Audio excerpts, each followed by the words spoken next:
Sehingga teori sekuritisasi ini sebenarnya memberi kita kerangka untuk berpikir lebih kritis. Sesuatu yang dipersepsikan sebagai ancaman tadi kemudian diangkat sebagai ancaman eksistensial atau tidak. Nah, kita melihat bahwa pemerintah ini, atau dalam bahasa pemerintah, oknum pemerintah kemudian membuat NGO sebagai ancaman eksistensial kan, sebagai antek asing, anteknya Soros yang kemudian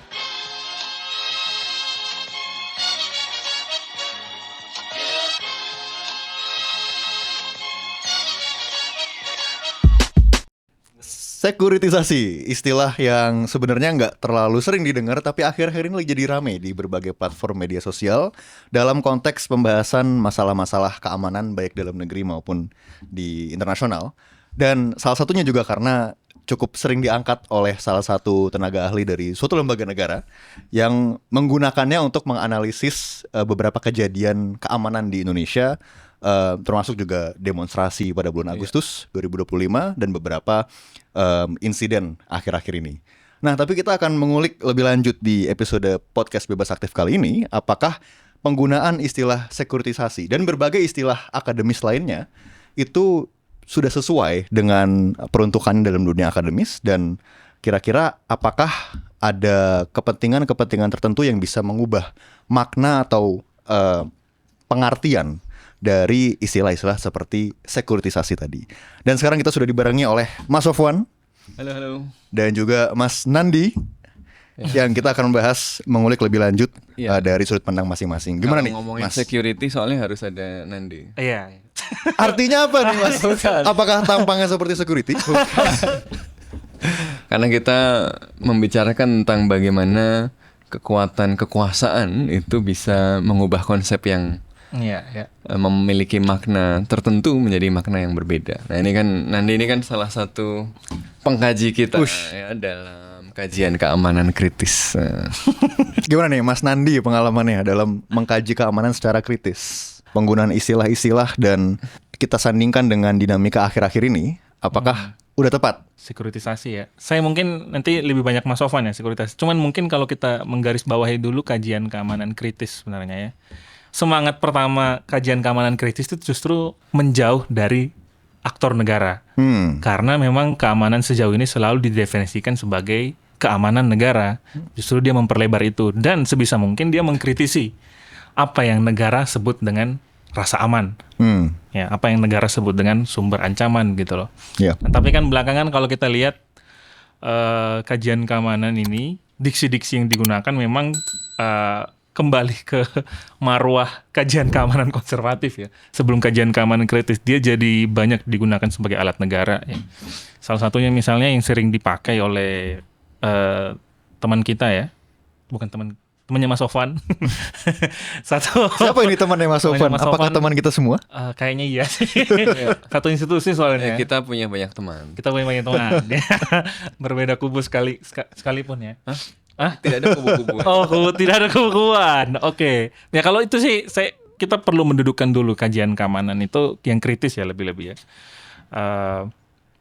Itu menjauh dari negara, bukan melegitimasi negara gitu. Nah, itu diksi yang dipakai misalnya sekuritisasi, itu payungnya ada di kajian keamanan kritis. Yang sebenarnya bukan untuk memperluas kekuasaan negara gitu loh, tapi justru membatasi atau mendudukkan kekuasaan negara untuk kepentingan warga negara misalnya. Nanti Mas Sofwan mungkin akan lebih cerita lebih banyak misalnya apa misalnya maksudnya dengan sekuritisasi yang sering dipakai itu ya. Iya. Dan menariknya karena istilah itu dipakai oleh seorang figur dari lembaga negara untuk menjustifikasi respon negara terhadap peristiwa-peristiwa yang beliau sebutkan. Gimana Mas Sofwan? Iya, jadi ini waktu istilah sekuritisasi ini muncul dan digunakan di publik untuk menjustifikasi tindakan pemerintah menangkapi aktivis ya, dengan prediksi ya, dengan klaim bahwa ini aktivis-aktivis ini bisa membahayakan negara, maka dia ditangkapi. Kenapa begitu ya? Karena sebelum mereka jadi ancaman eksistensial kan boleh preemptif menurut teori sekuritisasi gitu loh. Ini menjadi sesuatu yang kemudian pertama secara logika agak membingungkan karena konstruksi argumennya jadi tidak nyambung antara apa yang disampaikan oleh konsep sekuritisasi itu sendiri dengan implikasi kebijakan yang dilakukan dan justifikasi terhadap kebijakannya itu gitu ya. Jadi bisa jadi dua hal gitu kan. Satu memang keterbatasan literasi gitu ya, pemahaman terhadap teorinya, dan kemudian yang kedua atau memang disengaja teori itu ya justifikasi saja untuk kebijakannya atau ketidakbijakannya tadi. Nah, tapi kita kembali dulu ke sekuritisasi. Ini apa sebenarnya? Makhluk apa sih sebenarnya ini? Gitu ya? Sekuritisasi. Di dalam kajian hubungan internasional gitu ya. Apakah kalau kemudian kita memfoto buku, kemudian foto halaman yang di situ ada kutipan apa itu securitization, artinya kita sudah paham? Belum tentu. Aduh. Nah, gitu lah. Mahasiswa sering kan asal ngutip kalimatnya benar-benar tapi disuruh menjelaskan nggak ngerti karena nggak bisa contoh. Makanya kalau ujian kalau mau dapat nilai A itu kan nggak cuma ngutip bunyinya apa, tetapi elaborasi. Bunyinya apa itu artinya apa, kenapa begitu, lalu cara mengoperasionalisasikannya seperti apa. Ini harus koheren gitu kan. Nah ini kalau kemudian kita diminta untuk menjelaskan sekuritisasi tapi penjelasannya adalah bahwa kemudian karena konsep sekuritisasi itu negara boleh menangkapi aktivis-aktivis gitu ya. Nah itu mungkin ujiannya harus diulang gitu. Iya. Tuntas seperti ya. Jadi sekuritisasi itu apa? Ini sebenarnya terminologi yang digunakan di banyak tempat ya. Kalau di finance kan ada sendiri. Tapi kalau di dalam kajian hubungan internasional atau kajian keamanan, terminologi sekuritisasi ini diasosiasikan dengan orang-orang yang sering disebut sebagai Copenhagen School. Nah, Copenhagen School ini atau mazhab Copenhagen ini adalah orang-orang yang dulu itu ada di COPRI, Copenhagen Peace Research Institute. Ini orang-orang seperti Barry Buzan, Ole Weaver, Jaap de Wilde yang mereka memperkenalkan konsep sekuritisasi atau securitization. Salah satunya misalnya Buzan di People, States, and Fear dan karya-karya yang lain. Apa sih inti dari konsep securitization ini atau sekuritisasi ini? Konsepnya adalah dia membantah atau mengkritik pandangan umum selama ini bahwa keamanan adalah sebuah realitas objektif. Keamanan itu atau security itu adalah sesuatu yang merupakan constructed concept, ya konsep yang dikonstruksikan. Dia adalah bukan kenyataan objektif, dia bukan realitas objektif, tetapi sesuatu yang dikontestasikan, dibangun secara politis, dia politically constructed. Makanya judul bukunya kan People, States, and Fear tadi. Karena keamanan itu bukan soal ancaman yang objektif ada, tetapi soal bagaimana aktor itu kemudian membangun konstruksi tentang apa yang harus ditakuti, apa yang dilihat sebagai ancaman eksistensial, sehingga kalau kemudian satu aktor itu melakukan sekuritisasi melalui misalnya apa yang disebut sebagai Speech Act ya, dia kemudian membuat sesuatu itu menjadi ancaman bagi keamanan. Jadi ancaman keamanan itu bukan sesuatu yang objektif. Ancaman keamanan itu sesuatu yang dikonstruksikan. Nah, sesuatu yang diangkat menjadi ancaman keamanan ini diangkat dari ranah politik ke ranah keamanan. Kalau dia keluar dari ranah politik, maka kemudian proses-proses politik yang normal itu tidak berlaku. Maka kemudian si aktor ini memaksa audiens, kalau audiens menerima bahwa sesuatu ini adalah ancaman eksistensial, berarti sudah melalui proses sekuritisasi, maka si aktor ini menjustifikasi tindakan-tindakannya untuk melakukan hal-hal luar biasa kepada apa yang disebut sebagai ancaman keamanan tadi. Nah, jadi kalau dari konstruksi ini sebenarnya dia justru mengajarkan kita untuk kritis bahwa yang diklaim sebagai ancaman keamanan itu harus diperiksa dulu, gitu ya. Apakah Objektif ancaman keamanan itu hadir dari konstruksi yang seperti apa dan kepentingan yang seperti apa? Kenapa sesuatu kemudian dianggap sebagai ancaman eksistensial? Kenapa kemudian sesuatu itu dianggap sebagai ancaman bagi keberadaan suatu referent object seperti negara misalnya? Nah, itu adalah melalui sebuah proses politik.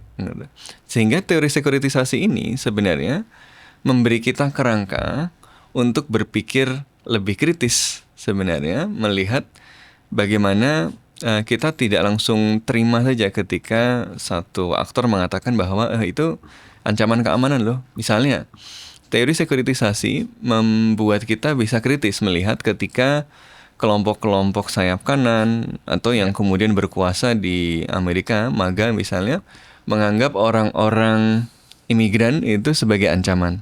Karena orang-orang imigran itu adalah ancaman, mereka dianggap sebagai imigran ilegal, bahaya bagi ekonomi Amerika Serikat, bahkan bahaya bagi keamanan, maka kemudian dibayangkan kalau imigran ilegal itu dia rape gang, dia adalah kokain, pengguna kokain gitu kan, penyebar kokain ya, dan mau menghancurkan Amerika Serikat.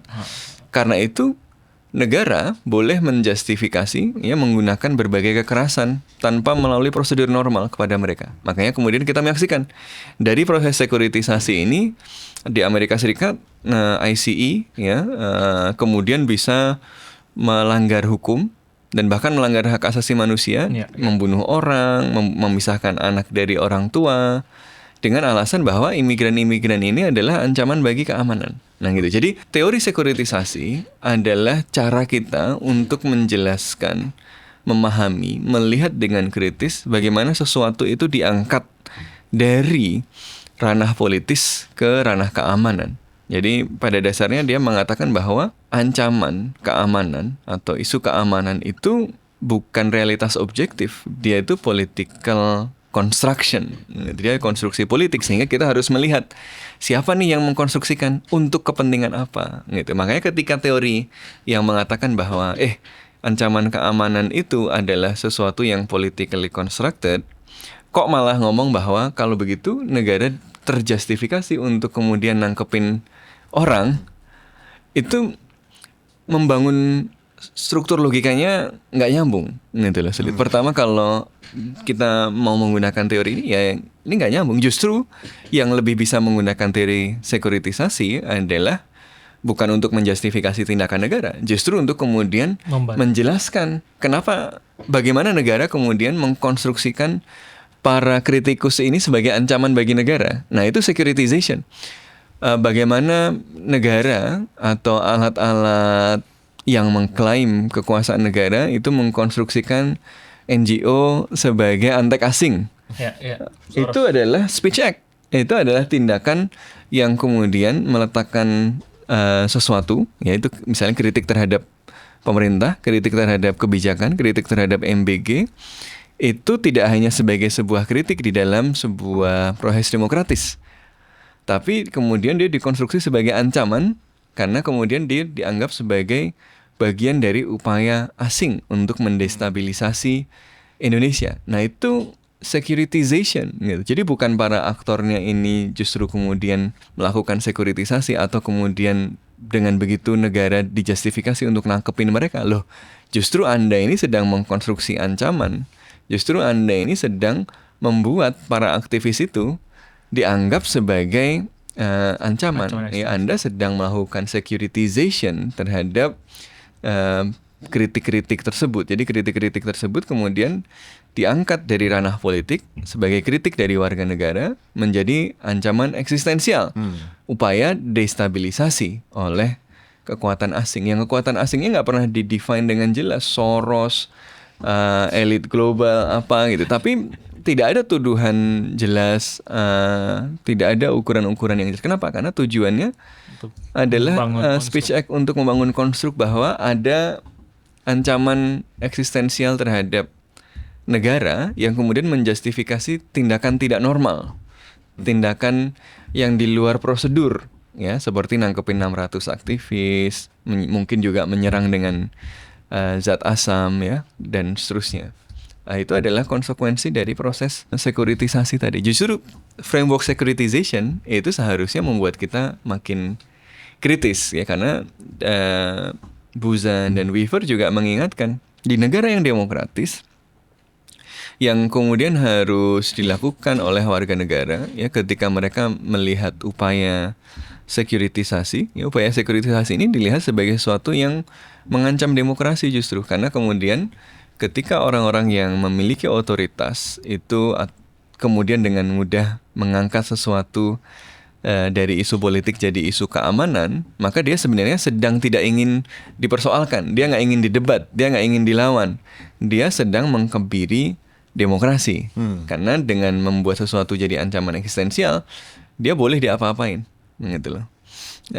Dan ini kemudian berlawanan dengan prinsip demokrasi. Karena itu Buzan, Weaver itu justru mengatakan bahwa kita harus mendorong, ya, upaya kritis untuk memahami sekuritisasi ini dan melakukan desekuritasi, ya, desecuritization, mengembalikan kembali isu-isu yang tadinya memang isu politik kemudian diangkat jadi isu keamanan supaya kritik-kritik itu nggak bisa jalan lagi, supaya hal-hal normal secara hukum, secara prosedur itu kemudian bisa dilengkapi, dikembalikan lagi ke dalam proses politik yang normal, namanya desecuritization, gitu. Jadi ada dua masalah di sini menurut saya. Pertama adalah penggunaan teori sekuritisasinya itu tidak logis cara menggunakannya. Ya, kalau mau menjustifikasi kebijakan kan setidaknya logikanya koheren dong. Nah, ini logikanya satu nggak koheren, gitu ya. Kemudian yang kedua yang lebih membahayakan adalah bagaimana teori ini kemudian ditempel secara tidak koheren untuk kemudian menjustifikasi sebuah tindakan yang sebenarnya justru dalam teori ini itu menjadi sasaran kritiknya, gitu, dari teori ini, yang kemudian kita justru dengan kerangka teori ini diajak untuk berpikir dengan kritis bahwa penciptaan ancaman eksistensial, penciptaan isu keamanan itu bukan realitas objektif loh. Dia itu adalah sebuah political construction. Ya, jadi kalau kita beneran, tapi ini saya berterima kasih juga nih ada yang ngangkat konsep securitization kan. Siapa karena yang kemudian ngangkat, ya saudara kita lah, teman. Saudara. Beda lagi istilahnya tadi. Jadi kita kemudian justru jadi mengakrabi konsep yang seharusnya membuat kita kritis. Jadi dengan ini semoga kita semua jadi lebih kritis nih ketika ada otoritas kemudian ngomong bahwa imigran itu ancaman eksistensial, etnis itu ancaman eksistensial, Yaman itu ancaman eksistensial, ini ancaman eksistensial. Nah, itu yang harus dilawan. Nah, itu kita, atau anarko. Nah, itu kan juga contoh, gitu ya. Ketika ada demo, tiba-tiba ada entitas yang disalahkan, yang kira-kira menyebabkan semua masalah, maka dijustifikasi dia untuk kemudian dihajar, ditangkap, disiksa, dan seterusnya. Nah, itu kita kemudian dengan framework securitization theory ini, kita bisa dengan kritis melihat, jangan-jangan ada orang-orang yang berkepentingan mengangkat sesuatu menjadi ancaman eksistensial loh. Jangan-jangan ada yang mengangkat isu antek asing karena ada kepentingannya loh. Gitu. Walah. Nah, kalau misalkan di oversimplify, Mas, berarti sekuritisasi ini adalah mengkeamanankan isu yang sebelumnya tidak keamanan. Exactly, betul. Isu yang tadinya politis, kalau dia politis kan dia harus melewati proses scrutiny, gitu kan? Dia bisa diperdebatkan. Orang mendebat gagasan politik itu ya tidak boleh dipukul, dipenjara, gitu kan? Kan pendapat, kebebasan berpendapat bebas. Tapi ketika dia diangkat dari ranah politik, maka kritik itu tidak lagi dianggap sebagai bagian dari proses politik. Kritik kemudian dianggap sebagai ancaman, sebagai destabilization. Ketika dia dianggap sebagai destabilization, harus dibungkam. Apapun caranya, di luar proses yang sifatnya prosedural. Dan upaya apapun untuk mengkritik si pembungkam juga dianggap sebagai ancaman itu sendiri.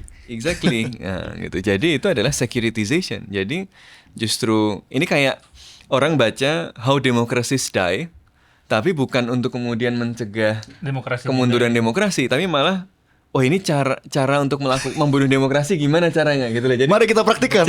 jadi kayak ada yang membaca buku securitization tapi bukan malah bagaimana kita kemudian bisa mencegah abuse of power, tapi justru ini gimana kita bisa melakukan ini ya gitu loh. Malah jadi buku panduan. Ini kayak baca buku How Democracies Die terus ini caranya membunuh demokrasi. Ayo kita lakukan gitu loh. Iya kan? Gimana Bung Nandi kalau misalkan melihat penggunaan istilah tersebut ya di ruang publik, dan sepertinya bukan hanya satu orang dua orang yang mulai menyetujui, tapi karena teman-teman di masyarakat juga banyak yang belum pernah mendengar, lalu pertama kali mendengar kan dari beliau-beliau kawan kita ya, kata Mas Sofwan tadi. Jadi akibatnya banyak juga yang terekspos dengan cara yang mungkin tidak tepat. Gimana nih menurut Bung Nandi? Nah, justru kalau saya sih merasa soal keberterimaan masyarakat ya. Nah, ini poin penting. Nah, keberterimaan justru kalau saya yang perhatikan di segala lini sosmed ya, bahkan TikTok sekalipun sebenarnya justru tidak terima, ya, karena mungkin misalnya kita mulai dari akun sosial media yang paling sering bercanda, TikTok. Orang yang bahas ini kok mirip Vicky Prasetyo gitu kan. Jadi diksinya ngeri, diksinya kayak banyak kan. Si pencetus sekuritisasi di ruang publik ini kan banyak setelah sekuritisasi dia banyak menggunakan diksi, habis itu berima, pokoknya semua II terakhirnya itu. Nah, jadi ada yang mengutip persis Vicky Prasetyo ngomong begitu, yang berima juga. Sekarang Vicky Prasetyo your rival has come gitu kan. Ya, jadi maksudku keberterimaan mungkin tidak paham betul cara mengkritik sekuritisasi, tapi orang sudah tidak terlalu berterima, bahkan jangan dulu dengan adu logika lah, dari sisi kayak ini siapa sih gitu loh. Nah, kalau di Twitter kan jauh lebih sophisticated, orang membantahnya gitu loh. Lebih dinamis ya. Lebih dinamis, begitupun juga dengan Instagram. Ya, saya tidak bermaksud untuk menjelaskan, tapi untuk saya dari sisi keberterimaan sebetulnya tidak berterima gitu loh. Itu satu poin saya yang pertama. Saya pengen mengajukan pembacaan saya yang jauh lebih ini ya. Gimana? Soal ini. Sekarang kan kalau kita lihat masing-masing kekuasaan itu dia punya, menurut saya betul ini konstruk terhadap ancaman eksistensial, tapi menurutku itu juga menunjukkan bagaimana kekuasaan mempersepsikan sumber ancamannya dia gitu loh. Kalau kita lihat pola, sebenarnya ini kan tidak khas pemerintah ini menggunakan diksi-diksi ilmiah itu atau menggunakan diksi-diksi tertentu untuk mengonstruk identitas untuk kemudian ini ancaman. Itu betul-betul tergantung pada situasi siapa sih lawan politik yang kuat di periode itu. Kalau saya, pembacaan saya, misalnya kalau di rezim sekarang, ya kita nyaris tidak punya oposisi yang berarti. Terus kritik paling kuat misalnya datang dari masyarakat sipil yang katakanlah di lead sama teman-teman NGO dan seterusnya kan. Ya, cara dia mempersepsikan itu ya udah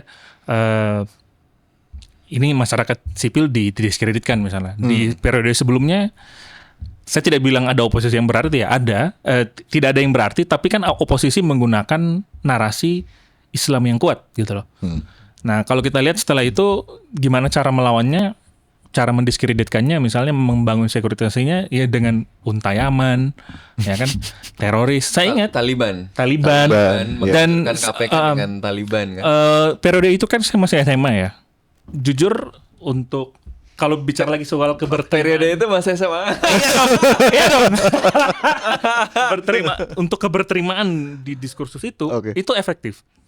Terlebih di teman-teman saya kebetulan non-muslim, teman-teman non-muslim sangat efektif. Kenapa? Karena fear tadi kan, people, states, and fear. Ya, fear. Securitization itu bagaimana kemudian memanage ketakutan. Betul. Menghadirkan siapa yang harus ditakuti. Persis. Dan itu sangat efektif. Kalau sekarang menurutku tidak begitu efektif. Kalau saya tidak begitu efektif. Kenapa? Kalau saya refleksi saya, memori kolektifnya nggak ada. Memori kolektif terhadap Soros itu tidak ada. Memori kolektif terhadap masyarakat sipil jadi ancaman itu tidak ada, tapi memori kolektif terhadap kekerasan agama itu ada. Ya, jadi efektif sekali untuk kemudian dipakai gitu. Jadi menurutku, kalau saya melihat selain Jadi ini saran, jangan nyerang ini akan retorika agama lagi. logik pemerintah. Logiknya logik pemerintah. Waduh. Serem. Serem ya. Iya kayak gitu. Menurutku jadi kalau untuk saya setiap rezim kekuasaan pasti punya tendensi seperti itu, tapi apakah dia gagal? Untuk sekarang menurut saya gagal karena tidak ada resonansinya. Tidak ada resonansinya, ya. Nah ini poin menarik nih, securitization itu kalau menurut Buzan dan Weaver itu kan ditentukan prosesnya oleh banyak hal, apakah dia berhasil atau tidak. Ini kan sedang mengangkat sesuatu dari ranah politik ke ranah keamanan, sesuatu menjadi ancaman eksistensial melalui sebuah proses yang disebut dengan Speech Act. Tapi Speech Act ini kan ditujukan kepada siapa? Kepada audiens. Seberapa berhasil audiens menerima versi ancaman oleh si aktor ini mempengaruhi apakah securitization itu berhasil, apakah politik, apakah kemudian si isu tersebut atau sesuatu yang dipersepsikan sebagai ancaman tadi kemudian diangkat sebagai ancaman eksistensial atau tidak. Nah, kita melihat justru dengan kacamata securitization, kita melihat bahwa pemerintah ini, atau setidaknya orang yang mengklaim di pemerintah, atau dalam bahasa pemerintah, oknum pemerintah, itu kemudian mencoba mensekuritisasi, ya, membuat NGO sebagai ancaman eksistensial kan, sebagai antek asing, anteknya Soros yang kemudian mau melakukan destabilisasi. Tapi seperti yang dibilang Bung Nandi tadi, rasanya nggak terlalu berhasil. Ya, audiens ini, sekuritisasi berhasil kalau audiens itu kemudian menerima versi realitas itu, gitu ya. Misalnya kemudian sehari-hari orang bicara bahwa NGO ini adalah antek asing, gitu ya. Tapi kita melihat kayaknya resonansinya enggak gitu, nggak kayak dulu. Seperti yang dicontohkan oleh Bung Nandi tadi, ketika yang dijadikan ancaman eksistensial adalah radikalisme, adalah kelompok Islam radikal, HTI, FPI gitu ya. Itu kan sampai ke kehidupan sehari-hari, securitization itu terasa. Orang-orang yang dipersepsikan misalnya share nilai tertentu yang diasosiasikan dengan kelompok radikal, misalnya dari tampilannya jenggotan, celananya cingkrang misalnya dan seterusnya, itu aja mengalami diskriminasi karena dia dianggap sebagai ancaman eksistensial gitu loh. Maka kemudian kita dibiasakan untuk mengklarifikasi bahwa kita bukan bagian dari ancaman eksistensial. Misalnya bagaimana? Salamnya harus harus kompleks. Salamnya kan harus 5-nya disebut misalnya. Itu kan bagian dari mekanisme sehari-hari yang kemudian menunjukkan bekerjanya sekuritisasi tadi gitu. Sebelum ada securitization terhadap kelompok Islam radikal, perhatikan salamnya nggak ada kan, salam 5 itu. Salam yang harus menyebut semua agama itu adalah statement untuk kemudian mengatakan bahwa saya bukan bagian dari kelompok yang menjadi ancaman eksistensial tadi loh, dengan menyebut beragam salam sekaligus. Jadi ini political construct juga gitu. Jadi pada periode Jokowi kita melihat bahwa kelompok Islam ini memang, Islam radikal ini ya, kemudian memang dijadikan ancaman eksistensial. Yang apakah dia objektif? Ya tadi kalau dalam teori securitization enggak, betul bahwa ada insiden-insiden kekerasan misalnya oleh kelompok-kelompok ini. Makanya tadi keberterimaannya ada, betul bahwa ada bom Bali dan seterusnya itu real. Tapi apakah semua kelompok yang kemudian dilabel, dicap sebagai radikal tadi adalah orang-orang seperti ini? Kan enggak. Apakah mereka semua adalah ancaman eksistensial? Makanya kan kemudian dia bekerja melampaui proses politik yang normal. Kalau nggak ada cap Taliban, maka nggak ada ancaman eksistensial tadi, maka revisi undang-undang KPK tidak bisa berhasil. Kenapa? Karena dalam proses politik yang normal, KPK itu adalah lembaga yang paling terpercaya, dianggap kemudian menggerus korupsi di Indonesia, gitu ya. Maka dia harus dihancurkan dengan menghadirkan sebuah konstruksi luar biasa. Ada ancaman keamanan bagi negara di situ yang menguasai KPK. Apa itu? Taliban. Nah, makanya dilihat caranya adalah dengan tes wawasan kebangsaan, ya kan? Jadi kontrasnya kan begitu. Dengan menciptakan securitization adalah ada ancaman eksistensial. Ancaman eksistensialnya apa? Radikalisme. Yang diancam apa? Referent objeknya apa? Negara. ideologi negara. Maka untuk membedakan ini ada tes wawasan kebangsaan. Iya. Nah, ini berlaku di banyak tempat, dan dengan diangkat dari ranah politik yang normal itu nggak diikuti, proses hukumnya nggak bener, TWK-nya berantakan, tapi ya Tetap jalan-jalan aja. Kenapa? Karena ada orang-orang yang kemudian akan mendorong narasi tadi bahwa ini adalah ancaman eksistensial gitu ya. Maka orang-orang termasuk yang sekarang kritis sama pemerintah, dulu banyak juga yang menjustifikasi sekuritisasi ini kan gitu loh, mengatakan bahwa itu Taliban, itu radikal dan seterusnya, sampai KPK kemudian melemah. Dan ini nggak cuma terjadi di KPK kan, ketika sesuatu atau seseorang itu dianggap sebagai ancaman eksistensial, apapun boleh dilakukan pada dia, termasuk pelanggaran hukum. Makanya pembunuhan anggota FPI gitu ya, Iya, bahkan tidak itu orang tidak marah sama menurut penyelidikan lembaga hak asasi manusia memang misalnya jelas pelanggaran hak asasi manusia, tapi nggak ada kemarahan publik. Kenapa? Karena speech act-nya itu sudah diterima, sangat efektif. speech act bahwa kelompok-kelompok ini adalah ancaman eksistensial gitu ya. Karena dia ancaman eksistensial, dibunuh pun tidak apa-apa gitu loh. Bahkan Bandingkan misalnya dengan kasus Andri Yunus, Mas. betul. Itu kan serangan langsung ke yang selama ini dianggap ancaman eksistensial gitu loh. Iya. Ya, tapi nggak ada Nggak ada yang orang malah marah gitu kan. Orang marah gitu ya. Orang tidak seperti ketika KM50 itu ada yang ngirim karangan bunga selamat bertemu dengan bidadari surga itu. Maksudnya itu. sebegitunya gitu loh, securitization itu. Ada orang meninggal, anaknya orang, ini orang dirayakan gitu. Karena itu kan kenapa? Karena si orang ini sudah dianggap sebagai ancaman eksistensial, bukan dianggap lagi sebagai manusia gitu. Jadi dia dibunuh boleh gitu. Oh, oke. Tetapi dalam kasus Andri Yunus, proses ini tidak terjadi. Speech act-nya itu tidak berhasil. Iya. Karena orang membela Andri Yunus Iya, gitu iya, loh. iya. Dan mungkin orang juga sudah capek dengan securitization selama 10 tahun itu. Jadi orang merasa apa lagi nih, musuh apa lagi yang mau dimunculkan gitu loh. Nah, ini aku ada pertanyaan untuk melengkapi mungkin ya anggapan itu. Karena apakah konstruk ancaman antek asing lah tadi, NGO segala macam itu tidak berhasil karena jika dibandingkan dengan narasi yang sebelumnya kita bahas, radikalisme, orang-orang lebih bisa merasa dirinya adalah target atau ancaman itu sendiri dengan narasi antek asing dibandingkan dengan ketika narasi radikalisme dan ekstremisme yang dimainkan. Karena mungkin radikalisme dan ekstremisme punya bentuk fisik yang lebih terlihat bedanya. Dan kita punya dibandingkan pengalaman antek asing. Bali, kita punya pengalaman penutupan gereja gitu ya. Sementara antek asing bisa siapapun di label antek asing karena nggak ada bentuk fisiknya yang membedakan dibandingkan masyarakat normal lainnya dalam teori ini. Benar nggak? Itu kalau saya sangat setuju ya. Lagi-lagi saya bicara dari perspektif orang non muslim ya. Misalnya kasus TWK kemarin itu, Mas. Saya ingat sekali saya berdebat dengan keluarga besar saya. Dan mereka tuh membela, ini KPK ini Taliban semua gitu kan. Oh, oke. Mereka saya bilang, That works ya. Berarti setuju dengan speech act-nya waktu itu? mereka semua setuju. Dan saya bilang, kamu tahu dari mana suatu tes itu bisa menentukan orang Taliban atau tidak? Bahkan ada keluarga saya yang tamatan psikologi, yang sebenarnya kerjain, ya bisa diukur itu. Dia bilang, capek-capek saya berdebat ya, capek sekali. Saya ingat sekali itu di 2019. 2019. Nah sekarang misalnya isu antek asing, tidak ada yang percaya di keluarga besar saya itu. Siapa maksudnya ini antek asing ini? Iya.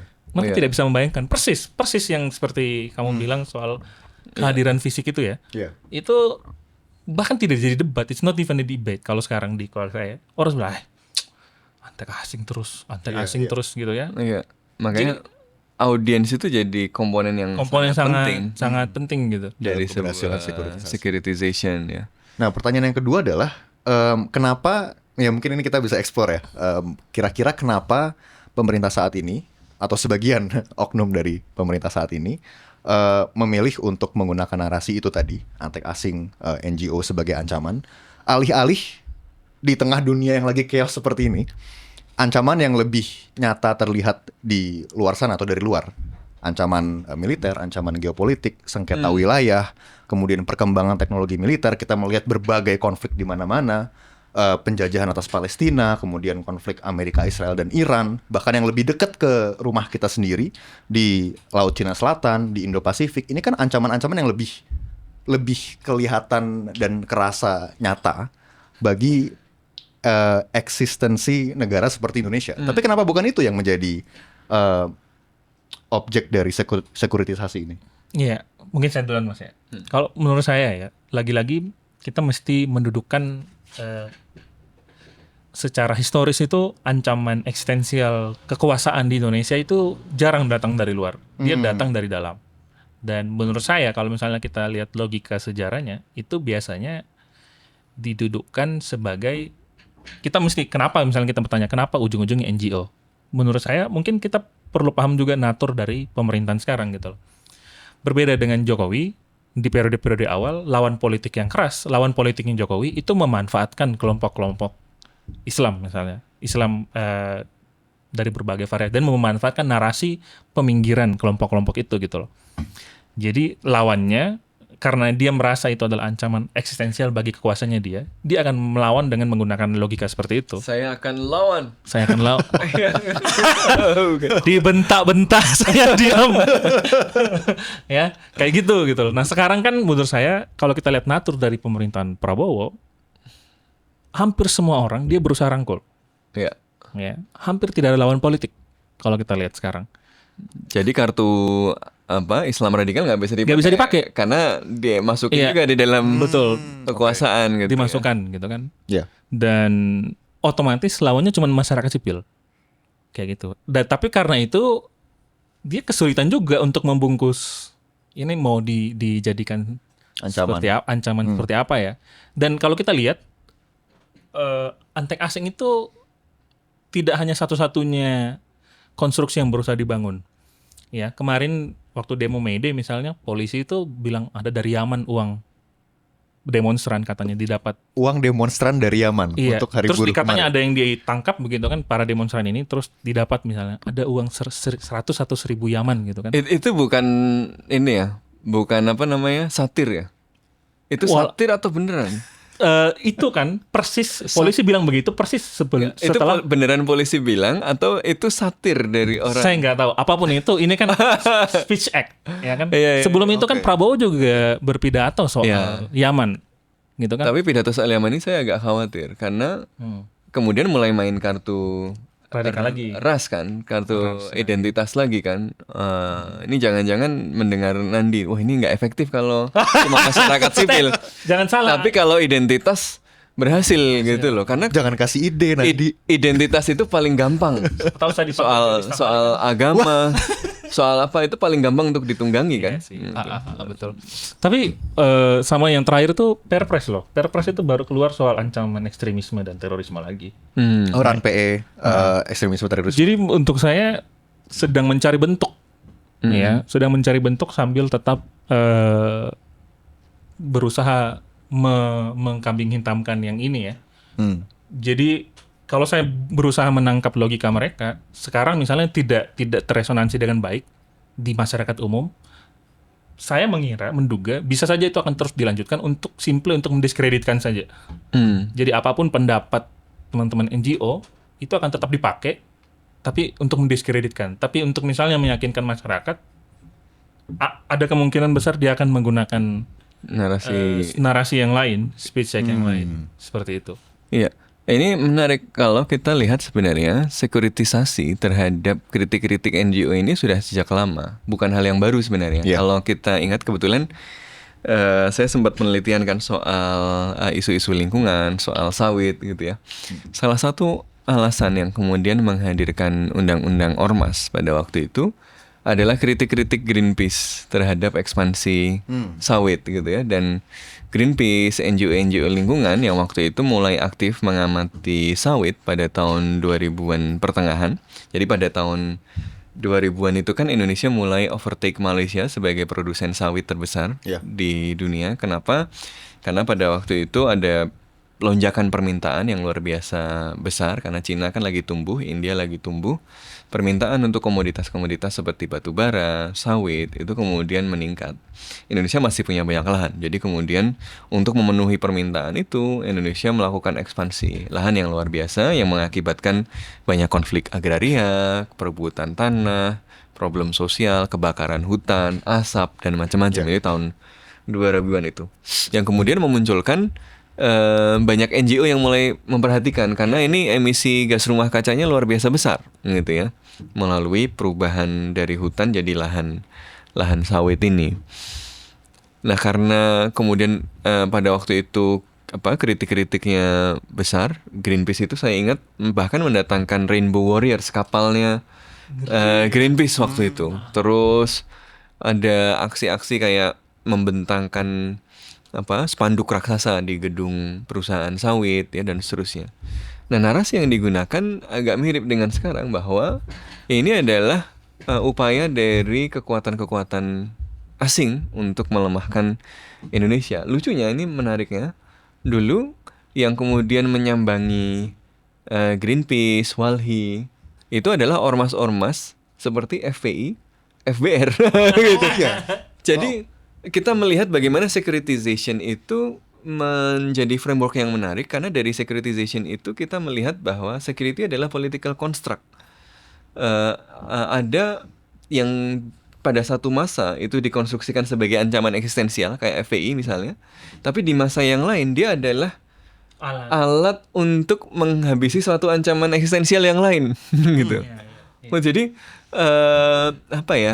kadang-kadang dianggap sebagai ancaman eksistensial sehingga boleh dibunuh, boleh dipukuli. Kadang-kadang diajak untuk mukulin orang lain. Jadi jadi kita jangan lugu-lugu amat lah kalau kita lagi diminta jadi teman untuk mukulin, itu jangan tenang-tenang aja. Nanti mungkin suatu saat Anda juga yang dijadikan ancaman eksistensial gitu loh. Ya disinilah kemudian menjadi penting untuk kritis, untuk membangun solidaritas gitu ya. Jadi kan kalau kita lihat, jadi pada waktu itu mungkin nggak jadi diskusi publik, tapi jadi undang-undang gitu kan, jadi undang-undang ormas, jadi misalnya ada mekanisme kontrol terhadap pendanaan asing, itu kan ada. Kalau bantuan dari luar mau masuk nggak bisa langsung, harus lewat kementerian tertentu, ya, Kemendagri gitu kan ya, harus melalui kesepakatan. Nah, jadi melalui Speech Act tersebut, melalui securitization tersebut, kemudian ruang geraknya dibatasi gitu. Jadi sebenarnya bukan hal yang baru sekarang NGO jadi sasaran, cuma karena sekarang sasarannya berkurang gitu ya. Kenapa nggak milih yang realitas objektif tadi? Kenapa nggak milih perang ini, perang itu gitu ya? Karena tadi kembali pada konsep security sebagai political construct. Yang menentukan konstruksi itu apa? Kepentingan politik. Ya, kepentingan politiknya apa? Regime survival, gitu kan?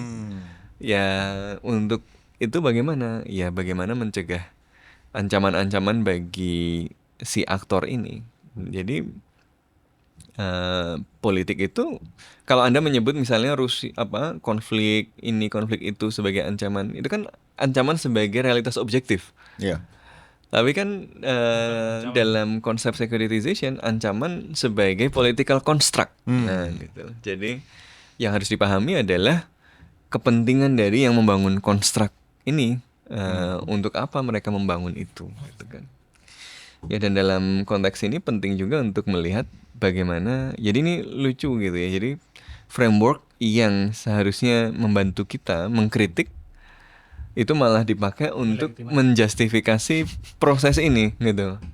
Dan makanya malah justru menarik, malah bagus ini. Baguslah Anda menggunakan terminologi ini karena justru orang jadi ingat. Kemudian orang jadi bahas soal securitization, dan semoga jadi beneran memahami securitization. Jadi kita jadi kritis. Jadi kita nggak masuk ke dalam lubang KPK Taliban lagi gitu lah. Kita nggak terprovokasi lagi nanti kalau isu Yaman, isu Cina gitu kan. Nggak cuma Yaman kan, securitization misalnya, dan nggak harus negara yang melakukan ini. Securitization misalnya bahwa Cina masuk lewat PIK, mau bangun negara sendiri, itu securitization kan. Itu kan menganggap orang-orang Cina sebagai ancaman eksistensial, orang Yaman sebagai ancaman eksistensial, NGO sebagai ancaman eksistensial. Itu adalah securitization, dan kita harus kritis ya melihat ini semua. Jadi justru ya terima kasih kepada para juru bicara KSP membuka diskusi tentang securitization, tapi mari baca bukunya dengan benar, dan mari gunakan frameworknya dengan benar, dengan koheren, dengan logis gitu ya. Dan dengan begitu kita memahami keamanan sebagai political construct. Supaya ujiannya nggak ngulang Mas ya. Supaya ujian nggak ngulang. Gimana Bung Nandi, closing statement nih untuk wrap up diskusi kita. Sekuritisasi ini gimana harus kita pandang dan tanggapi? Kalau saya persis seperti kata Mas Sofwan ya, cuman saya pengen mengomentari hal lain melanjutkan itu. Kalau kita ingat tadi Mas Sofwan sempat bilang hari ini kamu bisa dipakai untuk memukul ancaman eksistensial yang lain, tapi mungkin hari berikutnya kamulah ancaman eksistensial itu. Yeah. Saya pengen kemudian menutup ini dengan mengatakan sebenarnya ini kan diksi ilmiah yang dicetuskan juga dipropagandakan, didiseminasikan oleh intelektual juga gitu ya. Nah ini kadang kalau kita lihat sejarah ya dalam pemerintahan kita, tidak sedikit intelektual juga yang menggunakan diksi-diksi ilmiah untuk menjustifikasi negara, menjustifikasi ancaman eksistensial itu. Yeah. Yang saya mau bilang adalah untuk teman-teman intelektual dan seterusnya, hati-hati. Hari ini kamu dipakai untuk membuat sesuatu menjadi ancaman eksistensial. Tapi berikutnya bisa saja Kamu yang jadi sasaran. kamu yang jadi sasaran ancaman eksistensial itu. Dan itu untuk saya menunjukkan posisi intelektual itu seharusnya di mana gitu. Iya. Ya, seharusnya di mana. Dalam artian ini ya, kita harus selalu menantang. Maksudnya menjadi teman berpikir kritis, menantang kekuasaan gitu loh. Bukan melayani itu. Ya, speak truth to power, Speak bukan truth. speak Kayak pernah for dengar. power. Ya kayak gitu. Itu untuk saya, buat saya itu jadi catatan utama di diskusi-diskusi soal sekuritisasi. Itu Terima kasih banyak Bung Nandi dan Mas Sofwan dan teman-teman semua yang sudah menyimak podcast Bebas Aktif kali ini. Jangan lupa ikuti terus media sosial kontekstual untuk diskusi-diskusi lainnya yang mencerahkan.